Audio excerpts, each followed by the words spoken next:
Selamat pagi Ibu Bapak semuanya. Sebelum kita mulai ibadah kita, supaya nggak bingung, nanti saya mau kasih info aja bahwa kemarin kan di grup saya minta untuk doa kelompok itu yang masalah kedamaian dunia, masalah perang itu nanti nggak usah di doa kelompok karena berhubung yang nanti kita doakan itu banyak. Nah nanti itu didoakan oleh liturgos, kemudian Mazmur nanti kita baca berbalasan. Jadi nggak ada petugas khusus, nanti akan dipandu oleh liturgos. Saya rasa itu dulu pengumumannya. Terima kasih.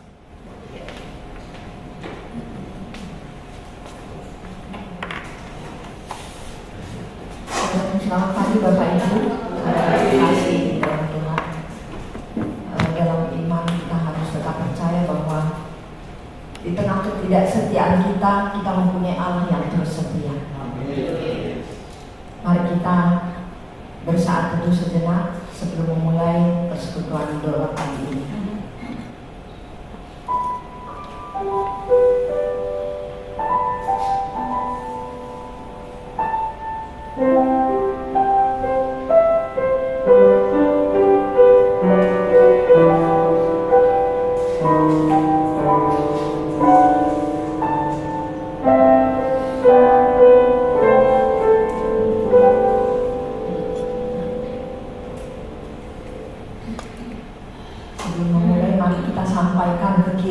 Kita tetap setia kepada Tuhan.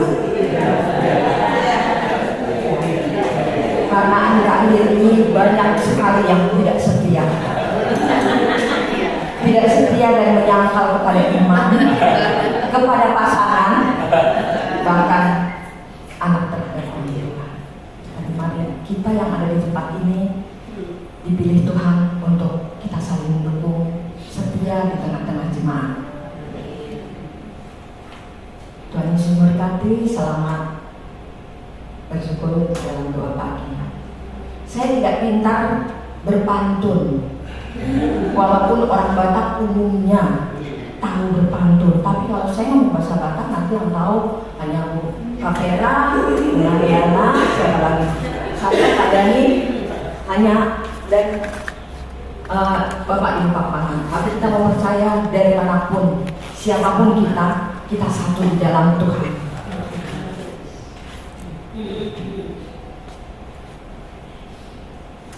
Sebelum kita mulai, mari kita memuji Tuhan dan memuliakan dengan lagu kusukan menuturkan.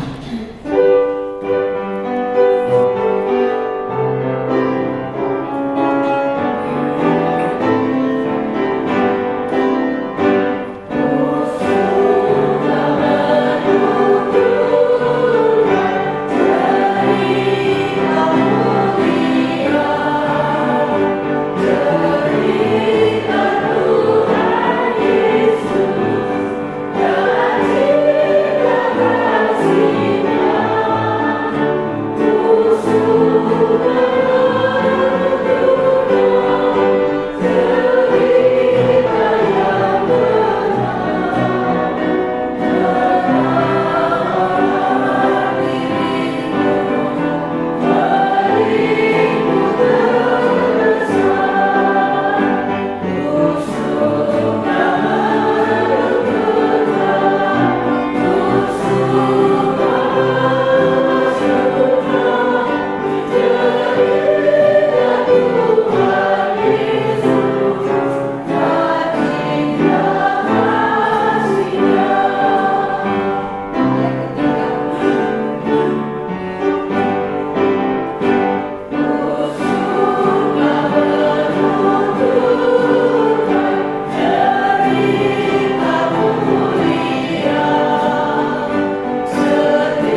kita memasuki doa pembukaan yang akan saya bawakan sekaligus pokok doa mengenai korupsi yang terus terjadi, keresahan sosial dan perekonomian negara yang terdampak kepada perekonomian global.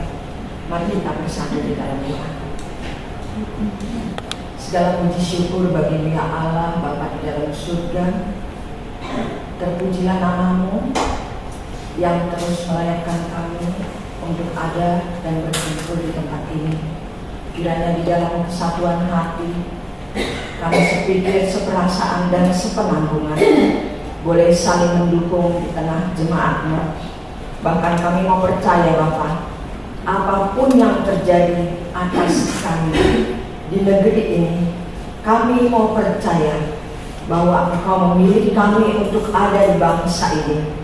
Itu bukan satu kebetulan, tetapi kami mau percaya bahwa Engkau mempunyai rencana yang indah atas kami bagi bangsa ini. Bapa, Engkau tahu segala sesuatu yang terjadi di bangsa ini. Begitu banyak persoalan yang tidak kunjung selesai. Tetapi biarlah kami boleh melihat segala sesuatu yang terjadi di negeri ini tidak luput dari penglihatan-Mu, dan Engkau berkehendak sehingga kami boleh terus berdoa bagi bangsa ini. Di tengah keadaan apapun, korupsi yang terus terjadi dan tidak berhenti. Dan biarlah Bapa, Engkau mau membuka pikiran dan hati setiap pejabat di negeri ini, dari pemerintahan yang tertinggi di pusat sampai ke daerah. Biarlah mereka boleh melihat kehadiran-Mu, Allah yang adil, Allah yang menghakimi setiap perbuatan menurut apa yang kami lakukan. Dan di dalam keadilan, di dalam penghakiman-Mu, Engkau memberikan kasih karunia dan kemurahan-Mu. Bapa, biarlah Engkau terus berkenan untuk satu demi satu, apapun dan bagaimanapun korupsi yang terjadi, sehingga boleh teratasi. Engkau buka satu demi satu, dan hal ini akan membawa banyak perubahan kepada negeri dan bangsa ini, sehingga bangsa ini boleh menjadi bangsa yang memuliakan-Mu. Bangsa ini boleh menjadi bangsa yang hidup takut akan Engkau dan melakukan kehendak-Mu. Terima kasih Bapa, kami mohon belas kasih dan pertolongan-Mu untuk keadaan sosial di negeri ini yang tidak pernah kunjung selesai. Begitu besar kesenjangan sosial di tengah-tengah masyarakat, dengan berbagai polemik, kemahalan harga, bahkan banyak manipulasi terjadi yang dilakukan di berbagai lapisan masyarakat. Bahkan kami mau percaya Bapak, di dalam kelemahan, ketidakmampuan kami, keterbatasan dan kekurangan kami, bahwa Engkau turut campur tangan ya Bapak. Engkau terus melakukan yang terbaik bagi setiap kami, terutama anak-anak-Mu di tengah jemaat-Mu di negeri dan bangsa ini, sehingga di dalam keadaan kami tidak mempunyai sesuatu yang boleh kami banggakan, kami boleh menjadi penolong bagi orang-orang di sekitar kami.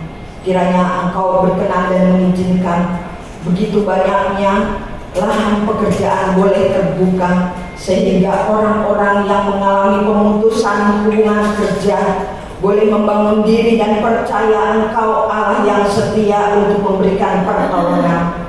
Terima kasih Bapa, terima kasih Tuhan Yesus, bahwa di dalam segala hal kami mau melihat perekonomian yang terus semakin merosot di bangsa ini, yang berdampak kepada pertumbuhan ekonomi secara global di dunia ini. Dan Engkau menyatakan bahwa firman-Mu Engkau genapi, dan biarlah kami mau percaya Bapa, di dalam keadaan apapun kami melihat Engkau turut campur tangan untuk memulihkan perekonomian bangsa ini. Engkau memulihkan dari setiap daerah, dari setiap unsur apapun menjulur tangan, Engkau berkarya dan mengirim orang-orang yang boleh melakukan karyamu di dalam pemulihan perekonomian di negeri dan bangsa ini. Dan kiranya nama Tuhan terus ditinggikan, dimuliakan, bahkan bangsa ini menjadi bangsa yang hidup takut akan Engkau. Bangsa ini akan mengalami pertobatan. Bangsa ini menghadirkan kuasa-Mu ya Bapa, sehingga di dalam keadaan terpuruk pun kami tidak akan pernah jatuh tergeletak, karena tangan-Mu yang menopang kami di dalam segala keadaan hidup kami. Terima kasih Bapa, terima kasih. Kami mohon, hadirlah di bangsa ini. Ampuni salah susah kami Bapa, layakkanlah kami. Di dalam Kristus Yesus kami berdoa dan mengucap syukur, kiranya kehendak-Mu boleh jadi melalui seruan permohonan doa kami. Amin. Kita akan membaca Mazmur 107 ayat 1 sampai 3. Dilanjutkan ayat 10 sampai 16 secara berbalas-balasan. Kita mulai ayat ganjil perempuan. 1, 2, 3. Bersyukurlah kepada Tuhan sebab Ia baik. Sesungguhnya untuk selama-lamanya kasih setianya.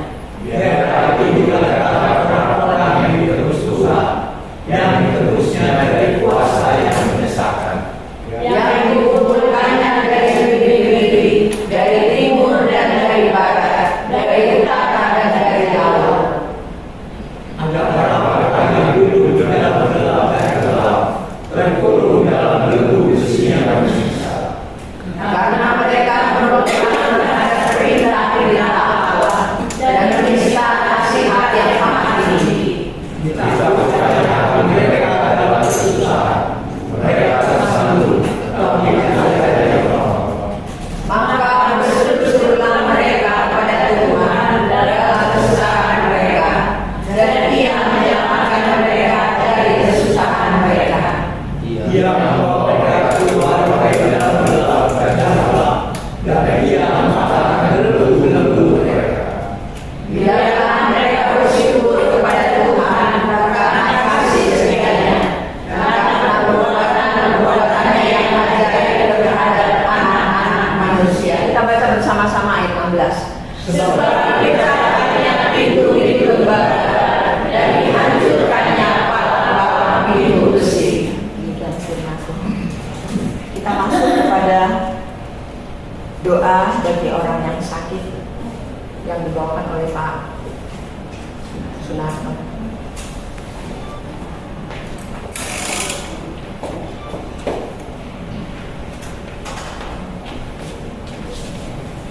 Mari kita berdoa untuk sahabat-sahabat kita yang dalam pemulihan. Oke.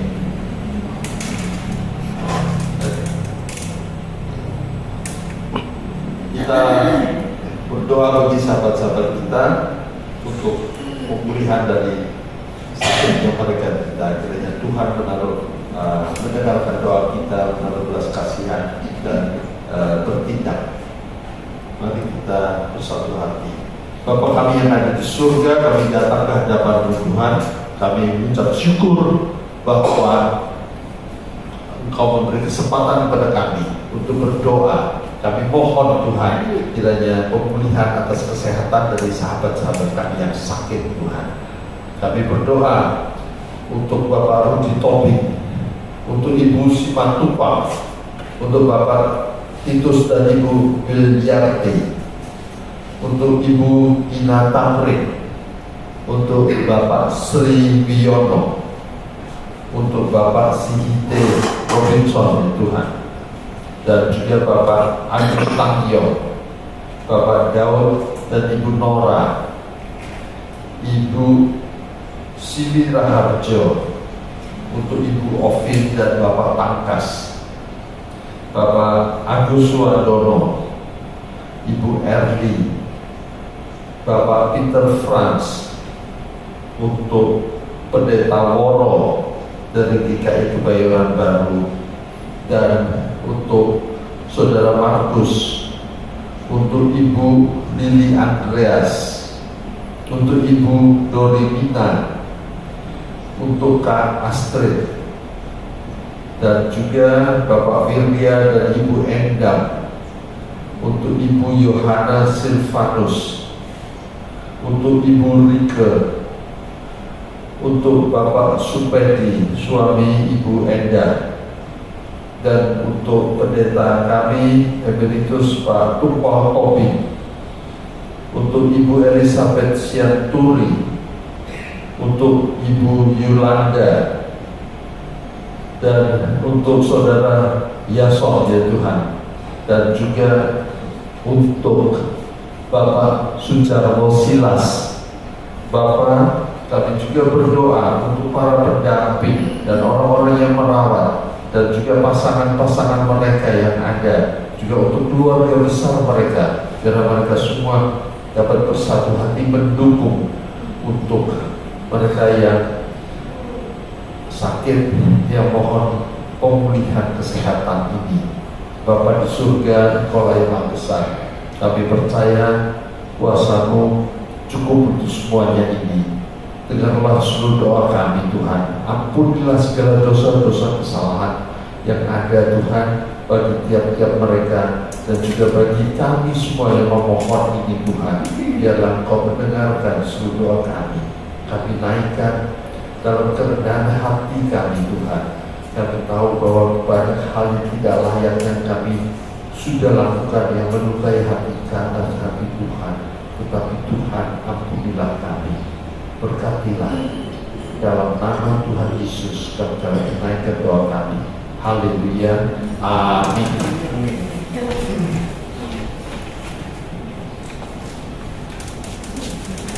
Terima kasih Pak Marto. Kita akan menaikkan pujian hidup kita yang benar, karena sebenarnya kita bukan siapa-siapa dan bukan apa-apa. Di dalam keadaan keberdosaan kita, hanya Tuhan yang membenarkan kita. Mari kita lihat bersama-sama.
Bapak Ibu, mari kita satu dalam hati dalam berdoa untuk gereja kita,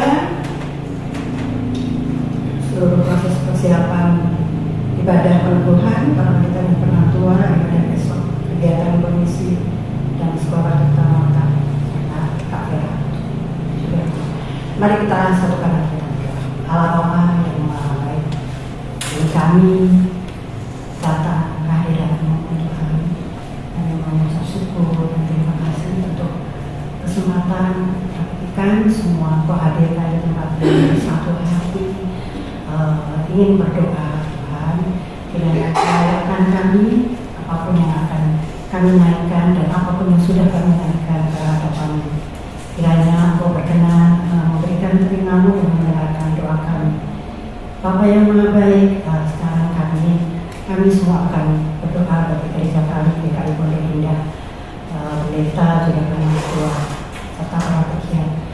Terima kasih Bapak untuk gereja GKI Pondok Indah yang boleh kami mempunyainya semua karena kemurahan-Mu.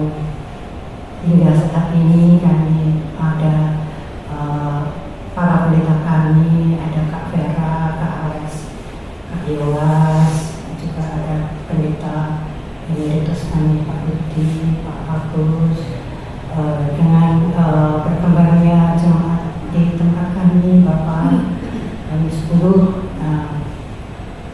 mohon kemurahan-Mu kami bersyukur kepada mereka, Kak Vera bersama keluarga, Kak Yowas juga Kak Alex, juga pendeta Luciel. Kami berdoa kiranya Engkau terus hadir dalam kehidupan mereka dan pelayanannya maupun dalam kehidupan keluarganya.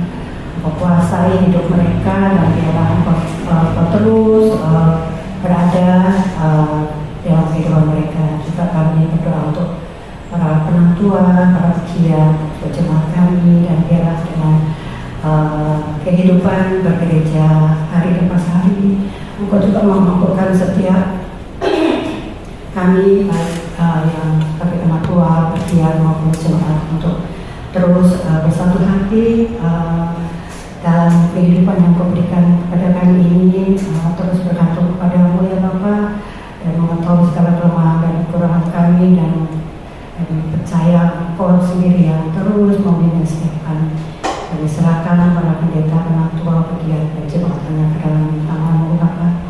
Kami ingin berdoa untuk proses persiapan ibadah penabuhan pendeta yang akan dilakukan bagi gereja kami, dan biarlah segala persiapan yang sudah dilakukan kiranya pada saatnya nanti Tuhan sendiri yang menyempurnakan. Terima kasih Bapak yang Maha Baik. Kami juga ingin berdoa untuk ibadah besok, dan biarlah kami semuanya boleh disegarkan oleh firman akan diberitakan oleh pendeta kami esok hari, dan biarlah kami menyimpannya di dalam hati dan kami boleh melakukannya dalam kehidupan kami hari lepas hari. Kami ingin berdoa juga untuk kegiatan sekolah Tirta Marta ya Bapak. Kami berdoa untuk kepala sekolah, guru-guru, murid, dan para orang tua, dan biarlah mereka boleh merasakan damai sejahtera-Mu, kasih dan sukacita-Mu dalam setiap saat kegiatan mereka. Dan biarlah sekolah Tirta Marta ini boleh menjadi lebih baik lagi karena Tuhan berkenan memberkatinya. Terima kasih Bapak, kami ingin berdoa untuk firman yang sebentar lagi kami akan dengar, yang akan diberitakan oleh pendeta Vera, dan biarlah kami boleh mendengarkannya dengan baik dan mengerti dan melakukannya. Berkati pendeta Vera, dalam Kristus Yesus kami berdoa dan mengucap syukur. Amin. Amin.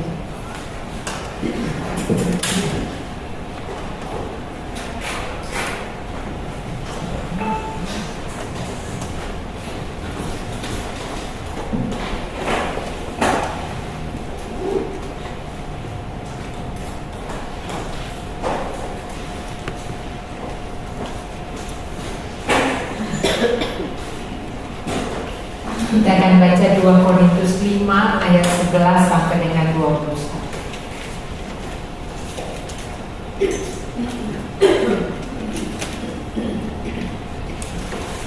2 Korintus 5 ayat 11. Kami tahu apa artinya takut akan Tuhan. Karena itu kami berusaha meyakinkan orang. Allah mengenal kami, dan aku harap kamu juga mengenal kami menurut penilaian hati nurani. Dengan ini kami tidak berusaha memuji-muji diri kami sekali lagi kepada kamu, tetapi kami mau memberi kesempatan kepada kamu untuk memegahkan kami supaya kamu dapat menghadapi orang-orang yang bermegah karena hal-hal lahiriah dan bukan batiniah. Sebab jika kami tidak menguasai diri, hal itu demi Allah, dan jika kami menguasai diri, hal itu demi kamu. Sebab kasih Kristus menguasai kami, karena kami telah mengerti bahwa jika satu orang sudah mati untuk semua orang, mereka semua sudah mati. Kristus telah mati untuk semua orang, supaya mereka yang hidup tidak lagi hidup untuk dirinya sendiri, tetapi untuk Dia yang telah mati dan telah dibangkitkan untuk mereka.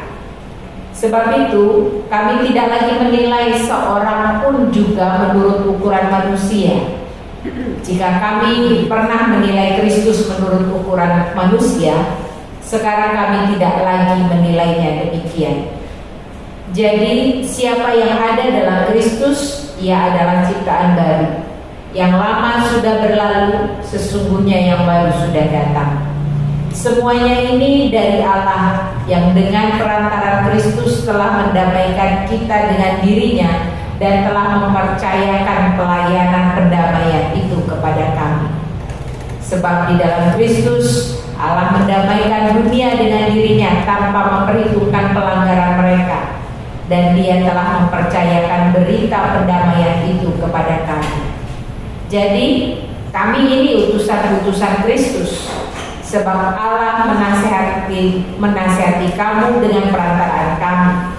Dalam nama Kristus kami meminta kepadamu, berilah dirimu didamaikan dengan Allah. Dia yang tidak mengenal dosa telah dibuatnya menjadi dosa karena kita, supaya dalam Dia kita dibenarkan oleh Allah. Demikianlah firman Tuhan. Bapak, Ibu, dan saudara-saudara dikasihi Tuhan, saya berharap kita tahu ada sebuah pepatah mengatakan harimau mati meninggalkan belang, gajah mati meninggalkan gadi, manusia mati meninggalkan warisan katanya. Manusia mati meninggalkan warisan. Oke, meninggalkan nama, gitu ya. Itu berarti pepatah ini sebenarnya ingin mengingatkan kepada kita betapa pentingnya reputasi, gitu. Karena nama yang pasti akan masih diingat sekalipun orangnya sudah tidak ada. Nah, nama yang bagaimana yang ditinggalkan? Setiap tindakan dan keputusan ternyata yang kita lakukan dalam hidup dalam kurun waktu tertentu itu meninggalkan bekas. Entah nama baik, entah nama buruk. Maka hal baik harus diperjuangkan agar kalau nanti kita mati, yang tertinggal adalah nama baik dan harum yang diingat, bahkan yang tersisa terus diperjuangkan di sepanjang hidup. Itu harapan. Namun ingatlah, pepatah ini memang memberi nasihat yang baik, cuma kita perlu waspadai. Waspadanya apa? Tujuan hidup kita menjaga reputasi. Karena nama baik, gitu ya, kita hidup hanya untuk itu saja. Aduh, terima kasih sekali. Makasih ya. Kita hidup hanya untuk menjaga reputasi. Apa yang terjadi ketika tujuan kita hidup menjaga reputasi? Kita hidup dalam kebohongan dan kepalsuan. Demi nama baik, kerangkali kita menyimpan hal-hal buruk dalam hidup. Demi nama baik kita bisa kemudian memperlakukan orang baik tapi tidak tulus, ya, supaya dia tahu saya baik-baikin, gitu ya. Walaupun sebenarnya kebaikan itu tidak murni dan tidak tulus. Jadi memang betul kita harus memperjuangkan hal yang baik untuk membangun, tapi bukan demi reputasi. Sebab kerangkali reputasi kita dipertaruhkan ketika kita harus berhadapan melakukan kehendak Allah. Kerangkali kita disalah mengerti, dan itu resiko yang bisa saja dihadapi. Reputasi kerap dibangun dari apa yang nampak, dari penilaian, dari pikiran manusia semata. Kita punya konotasi, kita punya pengertian yang baik ini seperti ini. yang dikenal orang lain untuk dipuja oleh orang lain seperti itu. Ini definisi kita yang kemudian membuat kita mengejar itu. Tetapi apakah itu benar menurut Tuhan? Belum tentu. Paulus di dalam 2 Korintus sedang berhadapan dengan hal itu. Karena Paulus sebagai seorang rasul Tuhan, dia tidak memenuhi kriteria sebagai seorang rasul menurut orang-orang pada saat itu. Kenapa? Retorikanya nggak begitu bagus banget menurut mereka, menurut ukuran seorang pemimpin gitu ya. Lalu yang kedua, Paulus kalau ngomong agak keras ya. Kita bisa lihat kata-kata dia di dalam di dalam surat-suratnya itu bisa keras sekali dia, gitu ya. Dia nggak peduli masa bodoh, pokoknya kalau udah salah dia tembak saja gitu ya. Nggak diplomatis.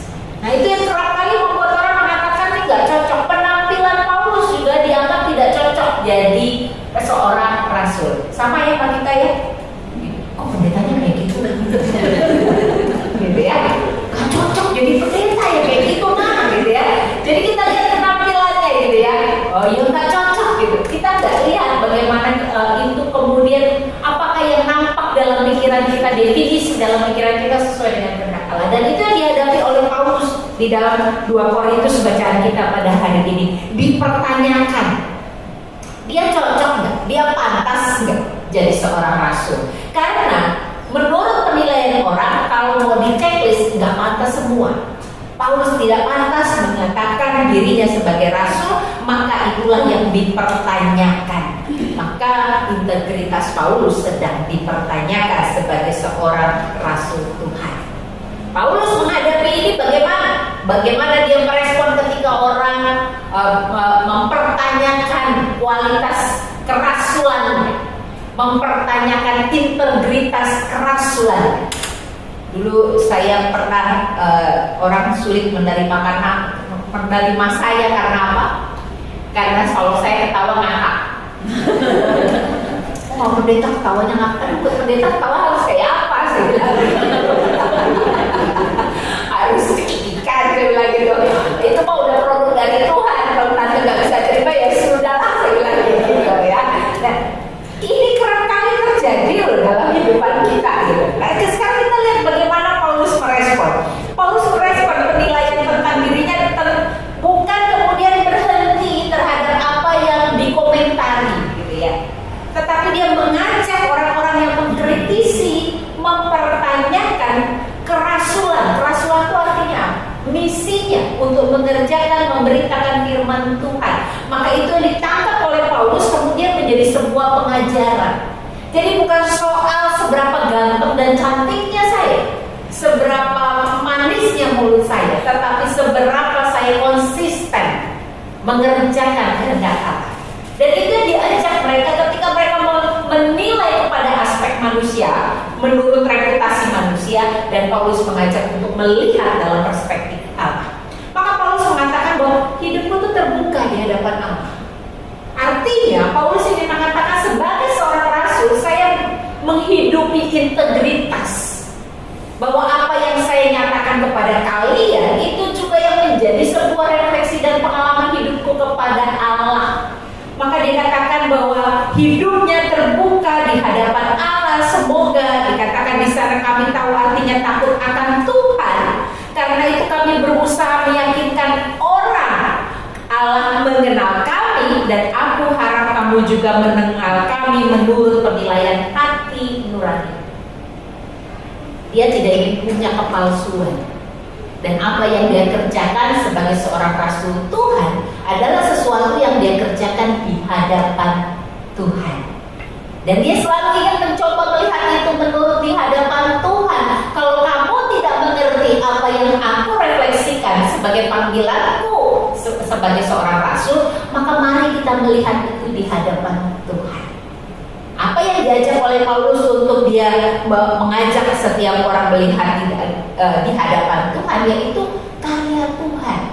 Maka Paulus, inilah cinta Tuhan yang mengampuni setiap orang, yang menyelamatkan dunia dan tidak memperhitungkan kesalahan yang dilakukan.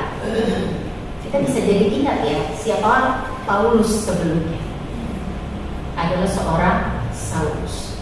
Pagi ini Deva mengatakan, Mama mau ngajarin apa tentang Saulus ya, jadi Paulus.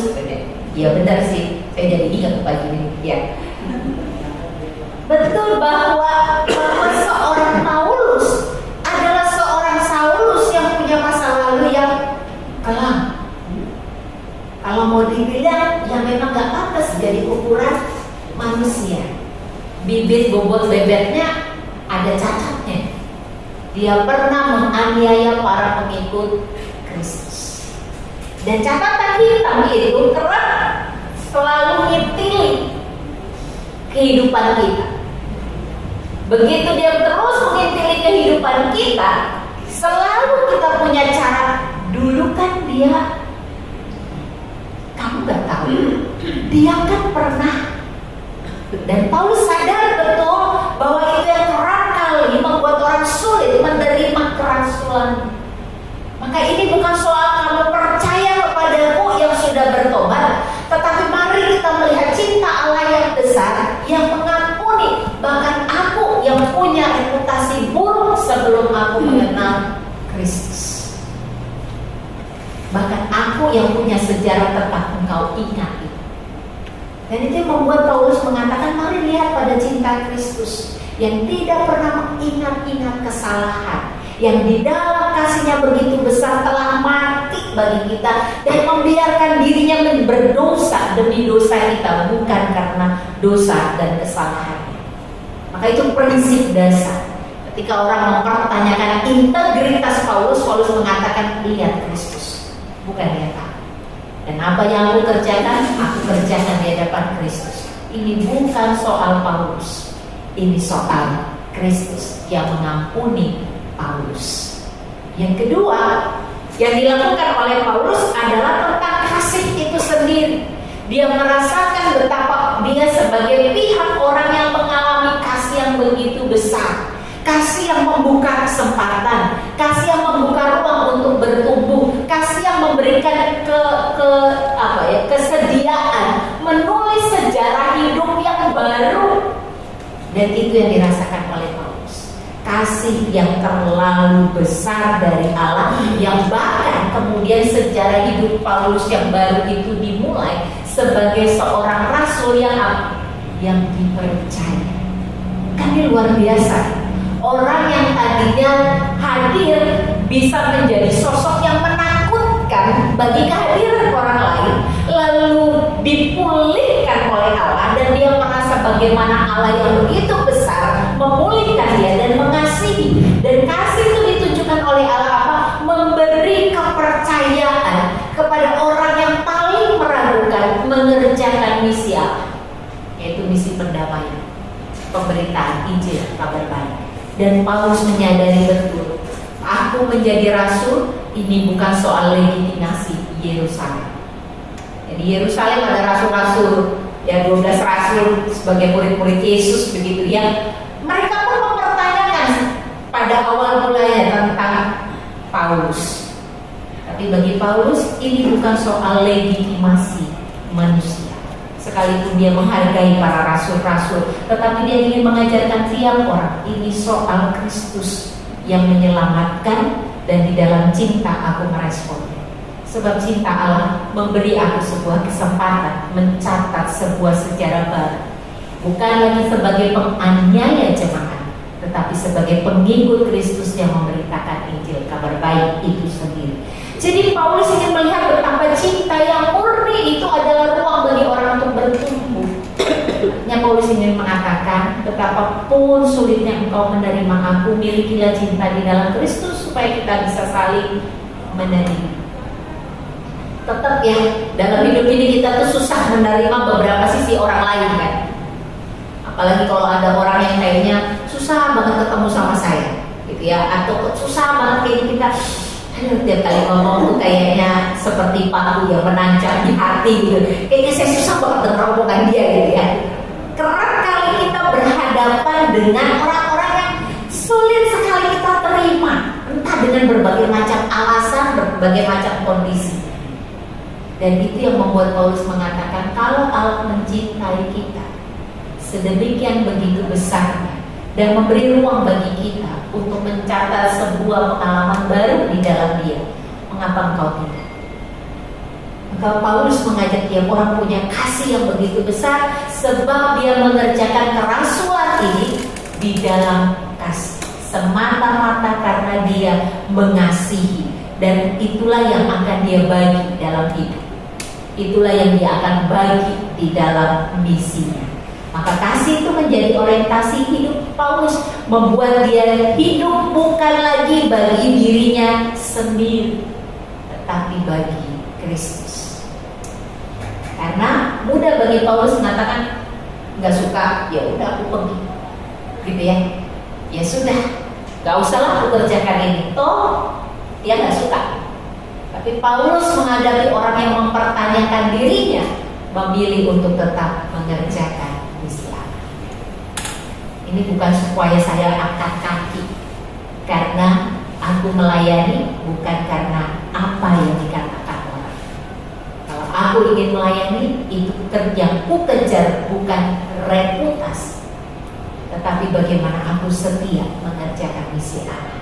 Sebab itulah yang kulihat di dalam Allah. Maka kemudian Paulus kata, dan inilah kami di ayat yang ke-20. Jadi ini kami, utusan Kristus. Sebab Allah menasihati kamu dengan perantara kami. Dalam nama Kristus kami meminta kepadamu, berilah dirimu diperdamaikan oleh Allah. Jangan-jangan yang gak berdamai itu adalah orang-orang yang belum bertumbuh di dalam Kristus, yang gak berdamai untuk menerima dirinya sendiri. Maka kemudian Paulus mengatakan, aku datang sebagai pengikut Kristus, utusan Kristus. Maka biarlah kita boleh menghidupi perjumpaan kita di dalam Kristus sebagai pendamai-pendamai di dalam Kristus, yang menghadirkan misi Allah supaya kemudian kita bisa dibenarkan bukan karena perbuatan tapi semata-mata karena cinta Allah. Dan dia mengerjakannya dengan tekun, mengerjakannya dengan penuh kasih di dalam kesetiaan dia untuk mengerjakan panggilan ini. Bapak Ibu yang dikasihi Tuhan, demikianlah pengalaman Paulus mengajarkan kepada kita untuk mempersiapkan diri kita sebagai pelayan Kristus.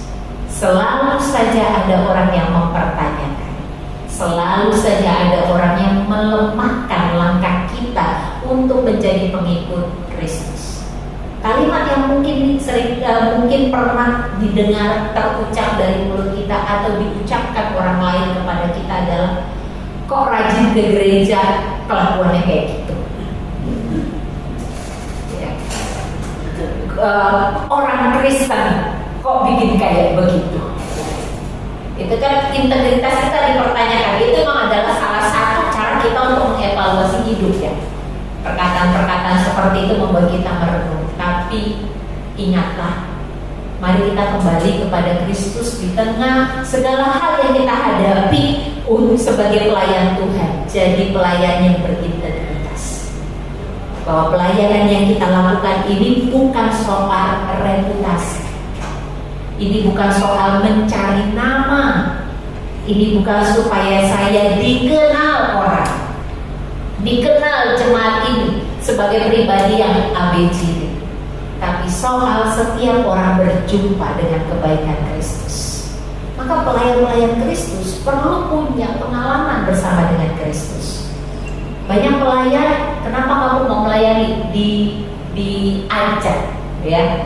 Kalau GKI mungkin bahasanya tidak sehalus diajak ya. Diapain kalau GKI? Diceburin, dijorokin kata Pak Jujir gitu ya. Dijorokin saya gitu ya. Dan diceruskan gitu ya. Saya melayani kayak gitu tuh gara-gara dijorokin. Sekarang kalau susah saya keluar katanya gitu ya. Gak bisa saya keluar, semua dianu ya. Bagaimanapun cara kita mengenal dunia pelayanan, mungkin itu cara Tuhan memanggil kita. Tapi yang terpenting dari bukan soal cara, tapi soal kita berjumpa dengan Tuhan. Sebab kalau kita melayani hanya karena diajak orang, titik aja sampai di situ. Ya kalau nggak diajak, kita berhenti mogok mobil kita. Habis sekarang saya udah nggak pernah diajak-ajak sih. Habis sekarang saya udah nggak pernah dilibat-libatkan. Udah dilupakan sama gereja ini, katanya gitu ya. Enggak. Maka apa sebenarnya kita? Oke, saya datang pertama karena kali kita sebagai orang asing butuh orang lain yang mengajak supaya saya dikasih tahu di bagian mana saya perlu bisa mengambil bagian begitu. Tapi jangan berhenti di situ. Sebab itu bukan motivasi yang murni membuat kita bisa bertahan untuk terus melayani. Apa yang harus kita lakukan? Apa yang menggerakkan kita? Itulah yang ditemukan oleh Paulus. Sekalipun dia dikritik banyak orang, sekalipun dia diragukan banyak orang, bahkan sekalipun dia menghadapi ancaman dari banyak orang, dia tetap memilih menjadi rasul Tuhan, sebab dia tahu misinya. Maka pertanyaannya, kita kalau sebagai pelayan Tuhan, tahu gak sih misi kita? Tahu gak sih panggilan yang Tuhan percayakan kepada kita? Ini bukan soal yang mudah. Saya menghayati panggilan saya menjadi seorang pendeta itu tuh panjang dan kerap kali jatuh bangun. Di semester di tahun ketiga, ya di tahun ketiga saya bilang, kayaknya nggak mau jadi pendeta, dan saya jadi sekretaris aja. Kayaknya enak ya kerja jadi sekretaris daripada jadi pendeta. Tapi kemudian Tuhan memanggil saya kepada sebuah peristiwa di mana saya merasa bagaimana Allah tetap meletakkan saya di jalan ini. Selesai? Enggak. Dalam perjalanan saya jadi pendeta kerap kali bahkan menghadapi suatu hal pengalaman pahit, lalu saya katakan, Tuhan sebenarnya Tuhan mau gak sih saya jadi pendeta? Kalau nggak mau nggak apa-apa juga sih. Saya pergi ke tempat yang lain, cari yang lain. Selesai pertanyaan itu ketika oh ya Tuhan tetap memanggilku mengambil bagian dalam pelayanan ini. Apakah ketika saya sudah melayani di titik sini sudah 20 tahun lebih kemudian selesai? Enggak. Ini saya pensiun bisa jadi pendeta enggak ya? Bayangkan, pertanyaan itu terus mengiringi perjalanan. Untuk apa engkau menghayati panggilan menjadi seorang pendeta? Dalam setiap peristiwa demi peristiwa. Maka itulah yang perlu kita hayati sebagai pelayan-pelayan Tuhan. Selalu bertanya, apa yang menggerakkan aku untuk tetap ada di dalam pelayanan ini? Manusiakah atau Kristuskah? Maka ketika kita menemukan jawab di dalam Kristus, maka apapun yang kita hadapi sebagai tantangan dan sebagai seorang pelayan Tuhan, itu yang mengasah kita untuk mengatakan, aku utusan Kristus untuk menjadi pendamai, untuk menjadi berkat bagi kehidupan bersama. Yang kedua, perjuangkanlah misi Allah agar kehidupan ini dapat terus berubah, karena ini bukan tentang kita tapi tentang Kristus. Ada begitu banyak pembaharuan yang ingin kita hidupi dalam hidup ini. Dia butuh orang-orang yang siap mengerjakannya dengan tekun, bertahan bahkan di tengah penolakan, bertumbuh bahkan di tengah kegagalan, memiliki kasih yang besar bahkan di tengah kebencian. Dan itulah panggilan kita. Paulus mengerjakannya. Dan apa? Paulus sudah ribuan tahun meninggal, tapi karya dan pemikirannya menjadi berkat bagi pertumbuhan umat. Untuk siapa? Bukan untuk nama besar Paulus, tetapi dalam karya Paulus kita semakin mencintai Kristus. Dan itulah kita dalam setiap hal yang kita perjuangkan, agar setiap orang mengenal Kristus. Kita ini adalah Allah supaya orang mengenal Kristus. Dan ketika kita tidak lagi dibutuhkan, tidak apa-apa selama orang tetap terhubung kepada Kristus. Dan itu ego dari setiap manusia yang perlu diremukkan ketika kita berpusat kepada Kristus.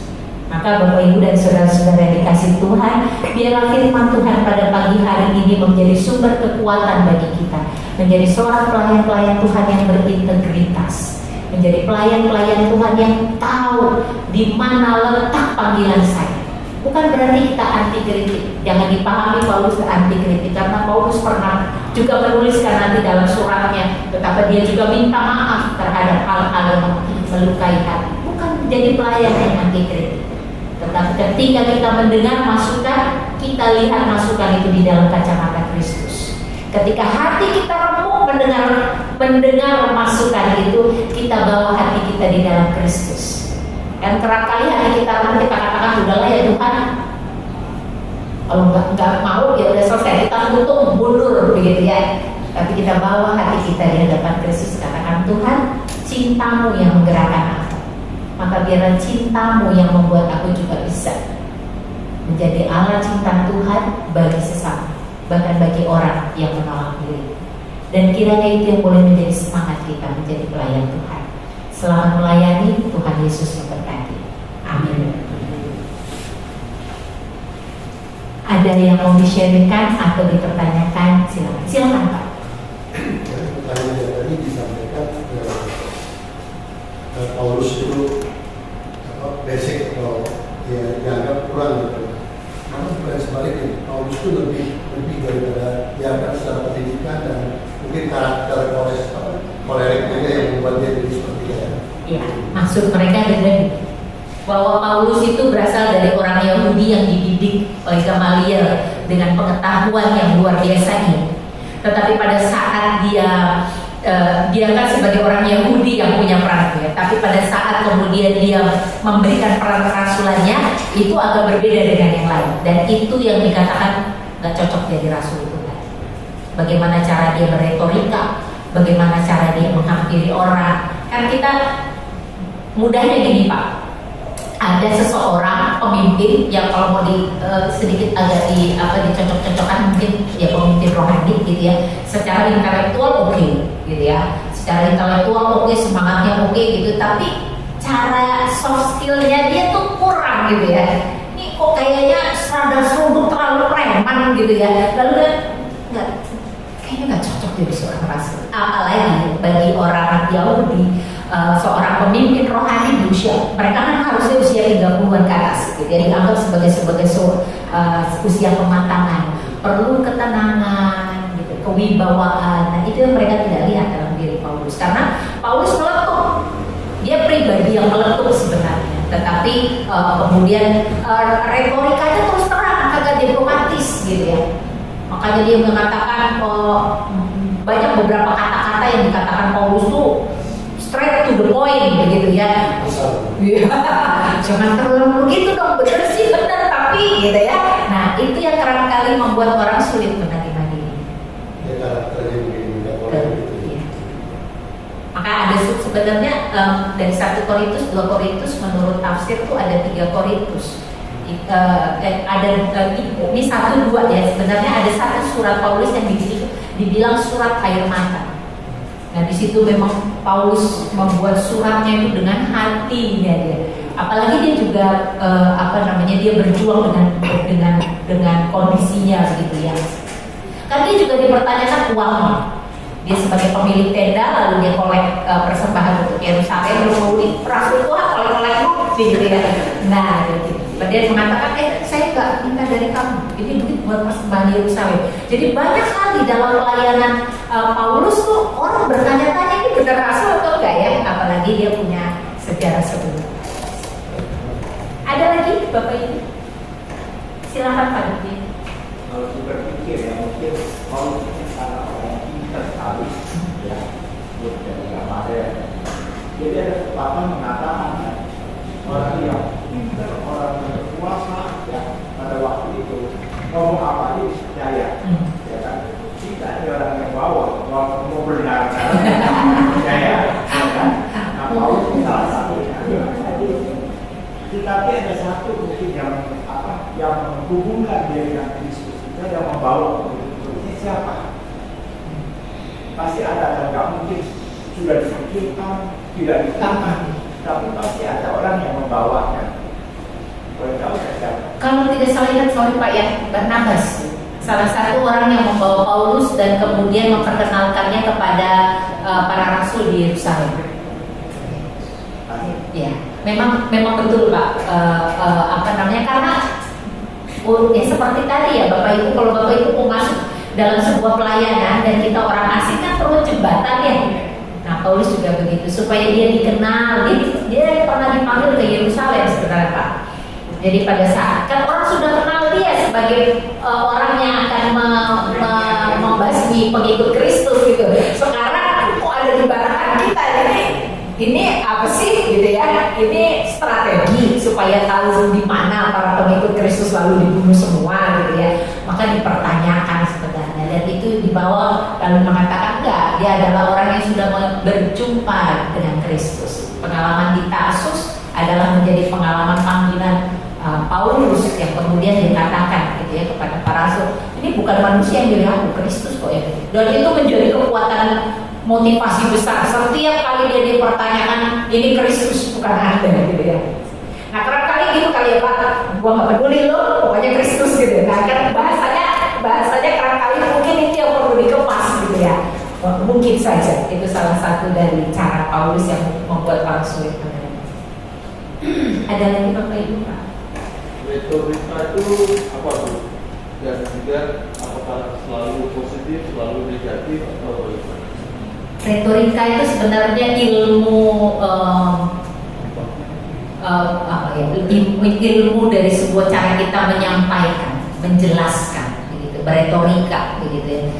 Beda dengan apologetik. Apologetik itu cara kita ingin membela diri, begitu ya. Nah, maka retorika itu ya kayak penjelasannya tuh kayak nggak cocok ya kalau pada umumnya sebagai seorang rasul gitu. Seperti ini. Kan seorang rasul salah satu tugas besarnya dia ngajar. Nah, cara dia mengajar itu seperti dibanding-bandingkan dengan cara mengajar yang lain, sehingga kemudian itu yang menjadi penilaian cocok ya seorang rasul kayak gini ngajarnya gitu. Walaupun sebenarnya kalau kita zaman sekarang kan kita yang nggak hidup bersama dengan zaman Paulus ya. Kalau kita melihat Paulus itu kurang cerdas sekali. Gitu. Dialah yang punya pemikiran tentang gereja adalah tubuh Kristus, kita adalah anggota-anggotanya begitu. Dia kan punya pemikiran yang sangat brilian terhadap hal itu.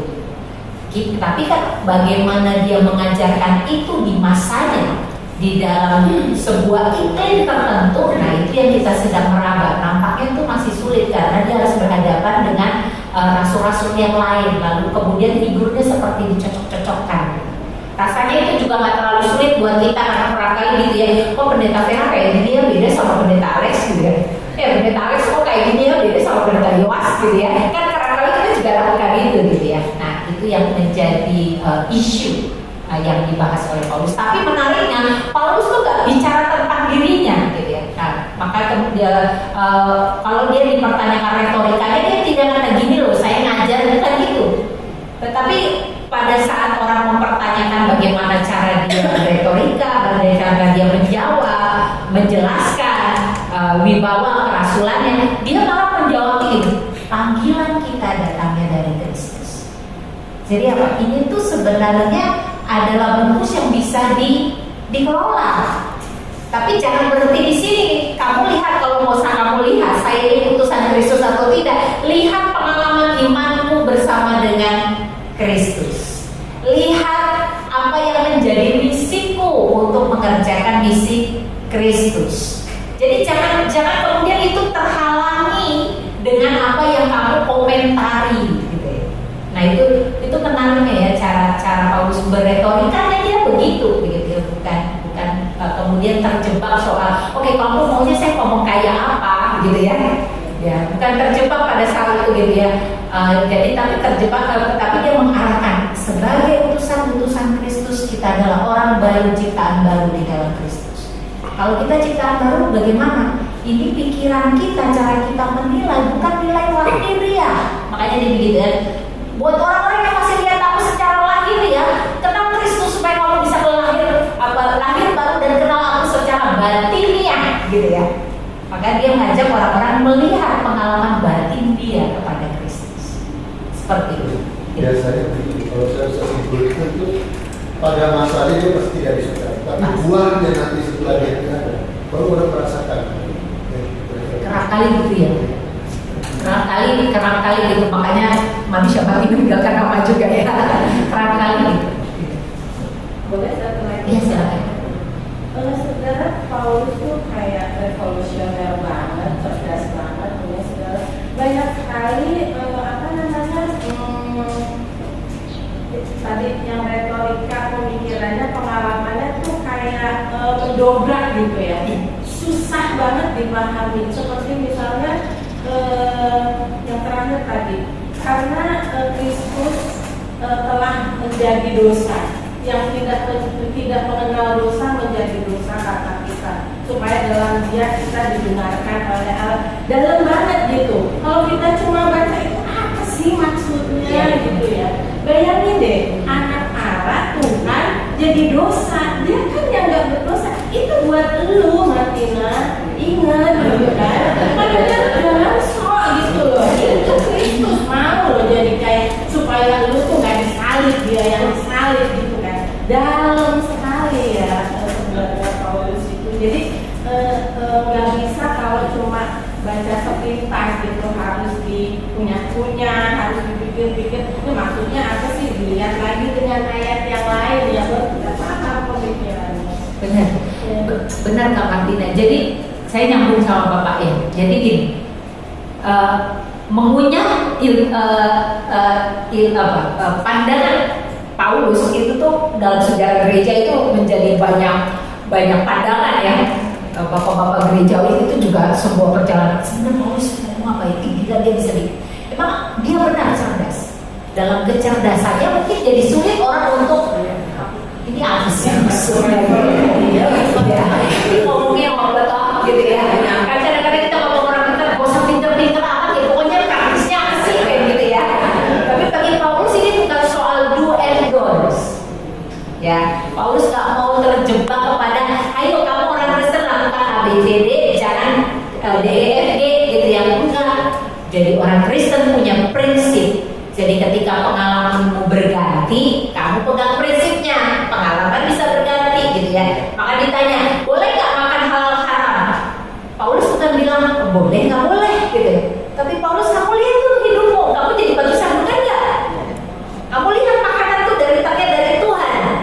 Bagaimana kamu lihat? Jadi Paulus tuh nggak pernah terjebak dengan cara orang menghampiri dirinya, tapi dia mengajarkan orang untuk melihat kepada Kristus. Ya, jadi bisa kita pahami betul ya bahwa memang sulit untuk menerima karena pemikirannya sangat progresif, dan itu yang kemudian membuat surat-surat Paulus menjadi punya power dalam pertumbuhan iman kita dan pertumbuhan gereja. Begitu Pak DJ tidak perlu mengatakan Paulus yang sepintar itu aja, begituin ya, apalagi saya yang sudah berbusa-busa dan didengar orang lain gitu ya. Sekali lagi Pak DJ, bagi Paulus itu bukan soal itu. Bagi Paulus adalah apa yang menggerakkan mengerjakan panggilan Kristus. Saya satu boleh. Iya. Saya ingat yang sekarang ya di sini Iya. ini. Kan tadi dikatakan seringkali orang masuk ke pelayanan itu ya diceburin, Iya. ya kepleset, ya apalah pokoknya gitu. Nah, mungkin perlu di follow up orang yang merasa diceburin, orang yang merasa kepleset, orang yang merasa dijorokin, bertemu nggak di pelayanan itu? Bertemu nggak dengan sang yang mau masukin dia sebenarnya, cuman caranya kayak gitu menurut dia gitu, menurut saya gitu. Saya kecebur nih di pelayanan ini jadi kayak gini. Tapi jangan grumble juga gitu, kalau nggak mau ya bilang nggak mau. Tapi kalau iya nikmatin. Nah situ ketemu nggak? Mungkin itu mesti perlu di follow up ya dengan banyak orang yang merasa kecebur dengan pelayanan, banyak orang merasa dijorokin, dipaksa bahkan mungkin ya sama orang tuanya atau sama sahabatnya. Itu kan tadi yang supaya dia ketemu gitu caranya gitu. Pertama, kalau kita yang suka jeburin orang itu kan pendeta ya. Ayo gitu ya. Saya adalah orang yang suka jeburin orang. Adalah kita perlu sekali tempo berbicara dengan dia gimana pelayanan. Jadi jangan diceburin dah, ada bilang sendiri gitu ya. Ombakku gitu ya. Enggak. Sekali tempo kita perlu mengatakan gimana. Nah gimananya GKI itu selalu terlalu kuat di tujuan.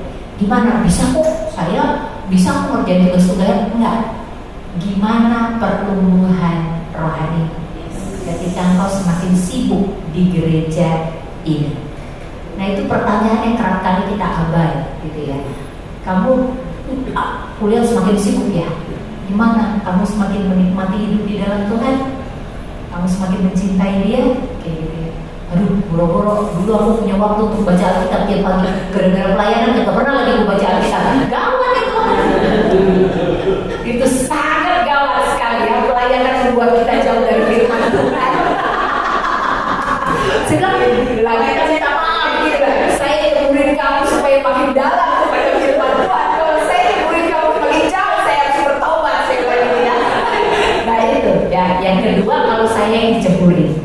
Nah itu sebabnya di dalam kepanitiaan kerap kali pendeta pendamping mengatakan refleksi teman-teman itu apa? Karena kepanitiaan banyak adalah orang-orang baru ya yang dilibatkan untuk mengenal pelayanan. Maka kemudian selalu ditanya refleksi teman-teman apa? Bahwa panitia selalu dituntut untuk menyelesaikan tugasnya, iya, tapi jangan lupa ditanyakan bagaimana kau menjumpai Kristus dalam dinamika pelayanan ini. GKI Pondok Indah dinamika pelayanannya gigi 4, bukan gigi 1. Ya, iya. Dan sekarang udah pakai medik sih ya. Kalau pakai medik selalu GKI Pondok Indah karena dia udah nggak bisa ukur lagi kapan dia tugas, kapan dia melambat gitu.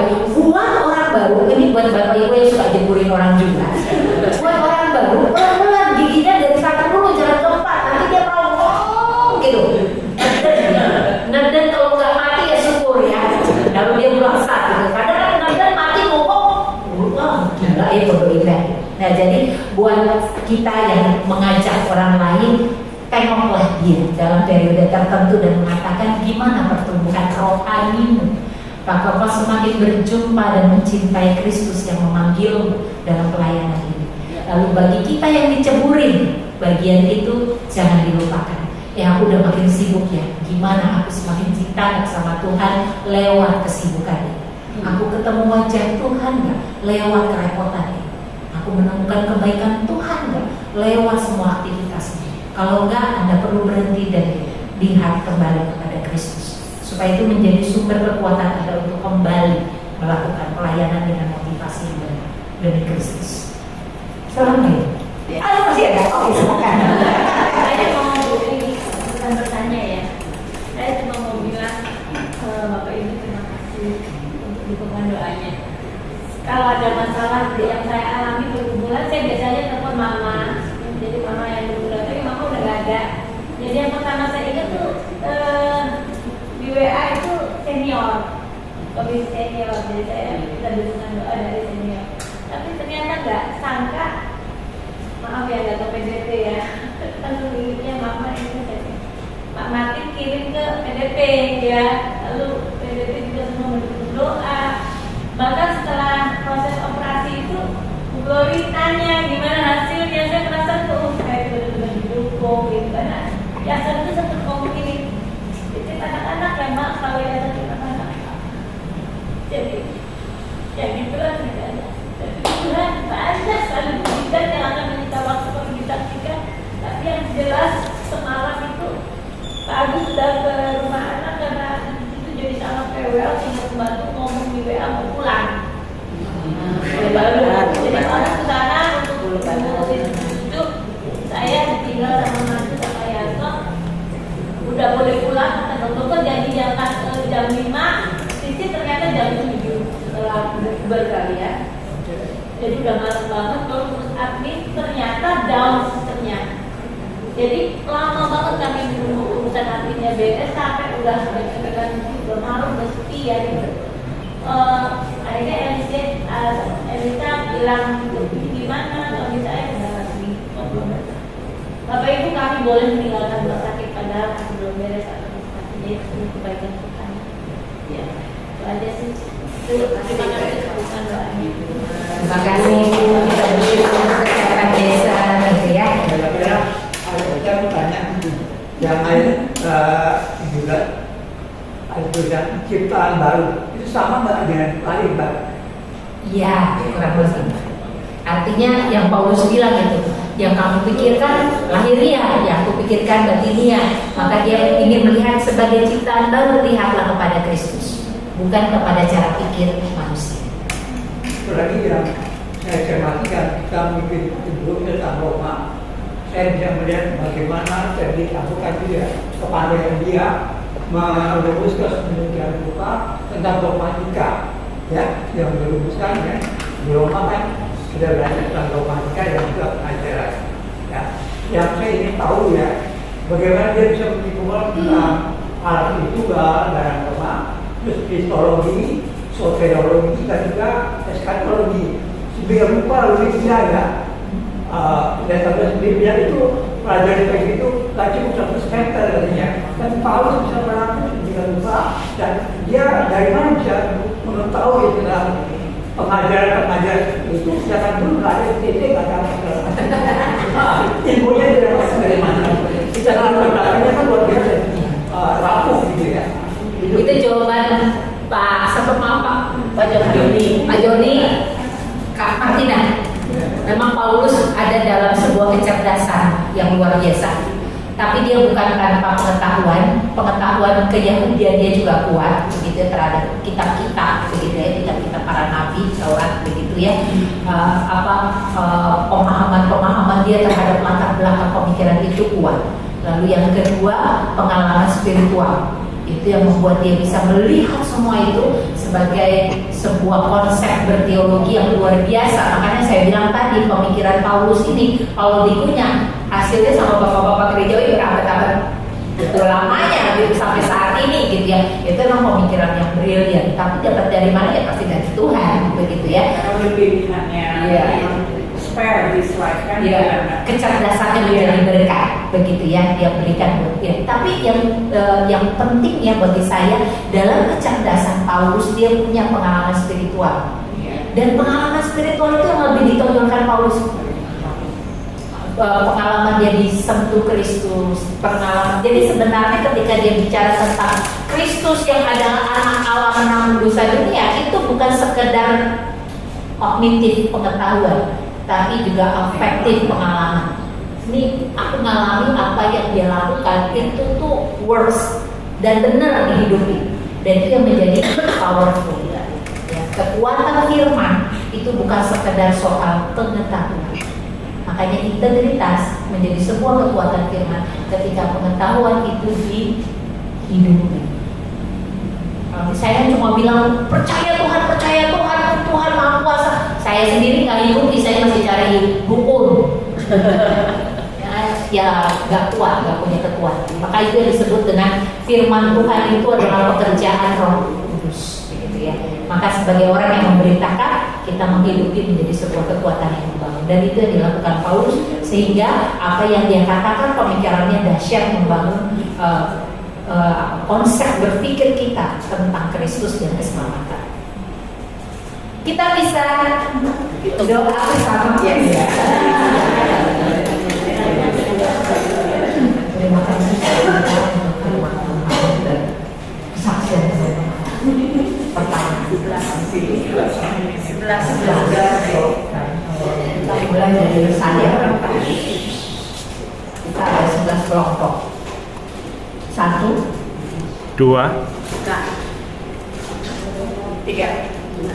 bagus 5 6 7 8 9 10 11 1 2 3 4 5 kasih Tuhan mengiringimu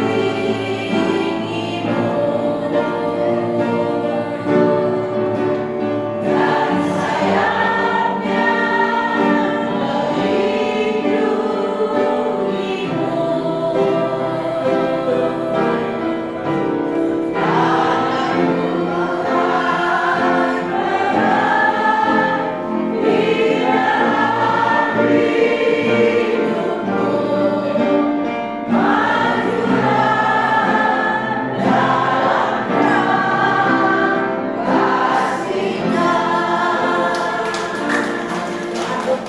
Tuhan, kami sungguh bersyukur kami boleh bersatu hati di tempat ini untuk mengerti dan menghayati firman Tuhan.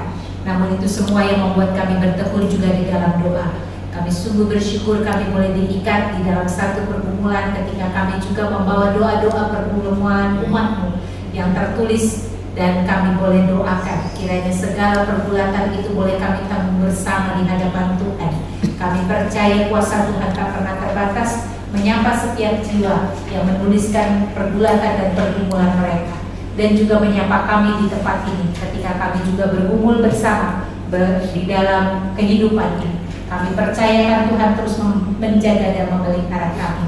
Terima kasih Tuhan untuk persekutuan doa ini. Kalaupun kami akan melanjutkan aktivitas kami hari lepas hari, biar Tuhan yang menyertai kami. Kami juga mengingat saudara-saudara kami yang bergembira karena Tuhan tambahkan usia. Bagi Mici, Pak Hari, dan Bu Joyce, Tuhan tolong sertakan mereka dalam pertambahan usia yang Tuhan berikan menjadi sebuah kegembiraan untuk terus melayani Engkau, menjadi sebuah semangat dan pengharapan untuk terus bertumbuh di dalam Engkau. Kami serahkan mereka ke dalam pemeliharaan cinta Tuhan yang sempurna.